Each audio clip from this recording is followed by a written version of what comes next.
सध्या धोंड्याचा महिना चालू आहे म्हणजे अधिक महिना.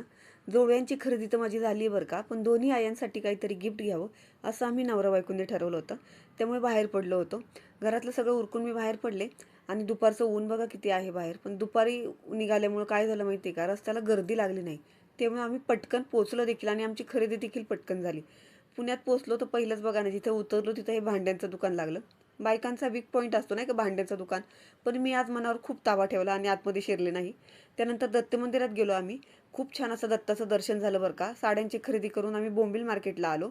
थोडंसं बोंबील आणि सुकट घ्यायचे होते, आईने सांगितले होते म्हणून. परतीच्या प्रवासात मात्र आम्हाला थोडंसं आभाळ लागलं, त्यामुळे सावली लागली बरं का. घरी आल्यानंतर या साड्या बघा. ही मी माझ्या आईसाठी आणली. ती सहावारी नेसते.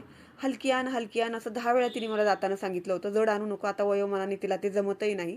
त्यामुळे तिच्यासाठी हलकी अशी ही बघा, ही कलरची साडी आणली मी. कलर गोरा आहे तिला, त्यामुळे तिला छान दिसेल. सासूबाई नऊवारी नेसतात, त्यामुळे त्यांच्यासाठी नऊवारी साडी आणलेली आहे मी. नऊवारी साडीतलं मला फारसं कळत नाही बरं का, पण त्या न तक्रार करता घालतात आणलेली कोणतीही साडी. तक्रार कधी करत नाहीत त्या. त्यानंतर मुलांसाठी थोडासा खाऊ आणलाय. फरसाण, शेव आणि चिक्की आणली मी. मुरमुरे तसेच राहतात म्हणून मुरमुरे यावेळेस आणले नाहीत. आणि अशी झाली आमची आजची शॉपिंग. चला तर मग बाय.